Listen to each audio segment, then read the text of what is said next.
आगे अब आपके सामने बात रखते हैं लेफ्टिनेंट गवर्नर साहब गौहर। बात एलजी के हवाले से कि श्रीनगर में 13 सितंबर को एक तकरीब मुनक्कद होगी और ये तकरीब महकमा कबाली उमूर की तरफ से मुनक्कद हो रही है।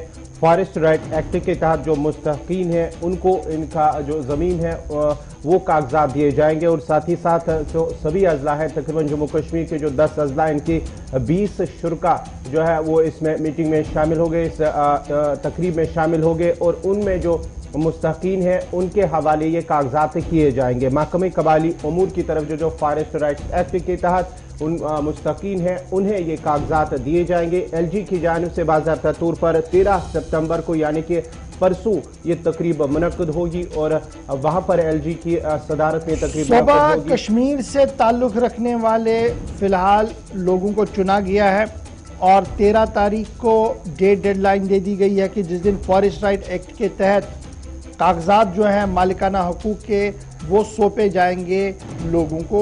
एक सिंबॉलिक फंक्शन होगा, उसके बाद ये चलता रहेगा। श्रीनगर, बारामूला, अनंतनाग, बांडीपोरा, गांदरबल, शोपियां, पुलवामा, बांडीपोरा, बडगाम और कुपवाड़ा यहाँ से बेनिफिशरीज को लाया गया है जिनको फॉरेस्ट राइट्स एक्ट के तहत डॉक्यूमेंट जो है वो लेफ्टिनेंट गवर्नर मनोज सिन्हा साहब देंगे। और इसके बाद ये भी माना जा रहा है कि जम्मू के लिए एक अलहदा प्रोग्राम किया जाएगा जहां पर फॉरेस्ट राइट एक्ट के तहत ये मालिकाना हकूक की जो है जमीन के वो उन्हें दिए जाएंगे। जावेद राही साहब, डॉक्टर जावेद राही साहब ट्राइबल अफेयर्स रिसर्चर है और इस पूरे मामले पर ग्राउंड जीरो पर काफी ज्यादा एक्टिव भी दिख रहे थे।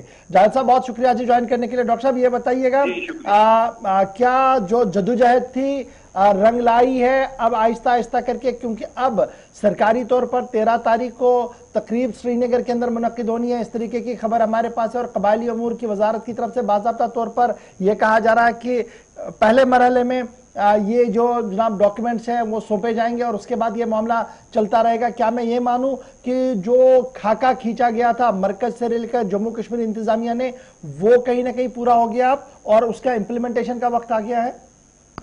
जी, 5 अगस्त 2019 को जो फॉरेस्ट राइट एक्ट केवल किया गया था जम्मू कश्मीर में, उसके जो फ्रूट्स हैं मुझे लगता है कि वो 13 तारीख से मिलने शुरू हो जाएंगे जो फॉरेस्ट डिवेलपर्स हैं और ट्राइबल्स हैं जम्मू कश्मीर में। और ये जदोजहद 2008 से चल रही थी, जब पूरे 2006 में तो ये एक्ट आ गया था और 2008 में इसके कानून बना के पूरे जम्मू कश्मीर के अलावा सारी रियासतों में ये लागू हो गया था। और यहाँ एक जदोजहद चल रही थी कि सिमिलर राइट्स जो हैं जम्मू कश्मीर को दिए जाएं।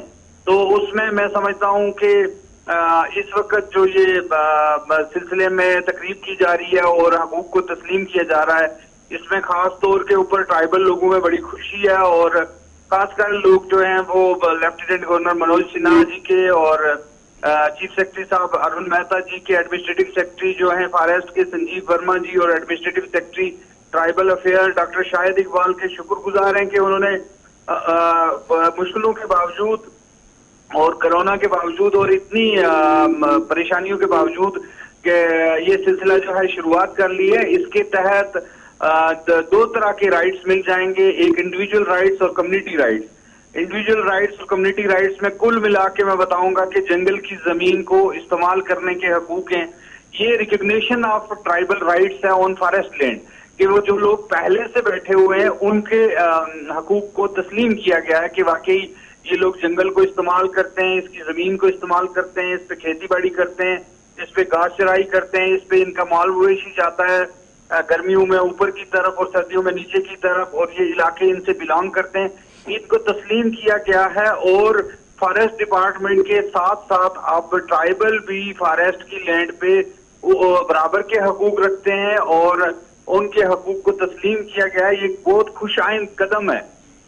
डॉक्टर साहब बड़ा इंपॉर्टेंट है, लास्ट टाइम जब हम आपसे बात कर रहे थे तो आपका मानना था कि देखिए कमेटियां जिस तरीके से फ्रेम अप करनी थी और जिस तरीके से ग्राउंड जीरो पर काम करना था उसमें काफ़ी कुछ दूरियां दिख रही थी, नहीं हो पा रहा था। तो क्या मैं ये मानूं कि डॉक्टर शाहिद चौधरी की ज़ाती मुदाखलत के बाद वो सारी चीज़ें जो है वो कहीं ना कहीं हल होती हुई नज़र आ रही हैं और चीफ सेक्रेटरी और लेफ्टिनेंट गवर्नर साहब ने जिस तरीके के डायरेक्शंस दिए थे अब वो सारी अड़चनें ख़त्म हुई हैं अर्बन और रूरल एरियाज़ के अंदर?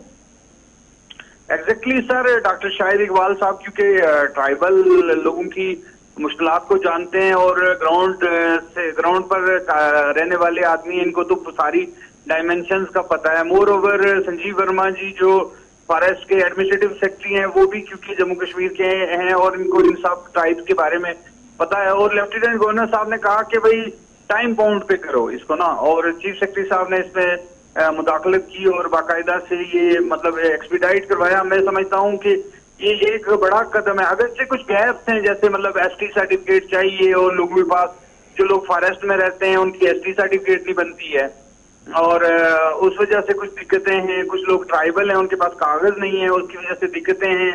उसके बाद कमेटीज के लेवल पे कुछ थोड़ी बहुत दिक्कतें आती हैं, लेकिन ये गैप्स हैं। इंडिया में जहां जहां ये लागू है पिछले 10, 12, 15 साल से, वहां भी गैप्स हैं, अभी भी फिल किए जा रहे हैं। तो गैप्स फिल होंगे। मैं समझता हूँ कि एक खुश आइंद कदम हुआ है, एक शुरुआत हुई है, एक जद्दोजहद को एक मोड़ मिला है और एक संगे मील है, जिसके तहत के ट्राइबल थोड़ा सा फ्री महसूस कर रहा है कि उसको एक्सेस हासिल हो गया है फॉरेस्ट लैंड पे, माइनर फॉरेस्ट प्रोड्यूस पे, ग्रेजिंग पे, और फॉरेस्ट डिपार्टमेंट के साथ साथ वो भी प्रोटेक्शन कर सकता है फॉरेस्ट की। ये बड़ी बात है। बहुत बहुत शुक्रिया डॉक्टर जावेद राही साहब, ट्राइबल अफेयर्स रिसर्चर हमारे साथ थे। लगातार आप बात कर रहे थे हमारे साथ, बहुत शुक्रिया जी। यानी फंक्शन होनी है, कहीं ना कहीं ये जो बड़ा फैक्शन एक था सोसाइटी का, एक सेक्शन सोसाइटी का नजरअंदाज था। अब आहिस्ता आहिस्ता करके उनके मामलों का हल जो है वो किया।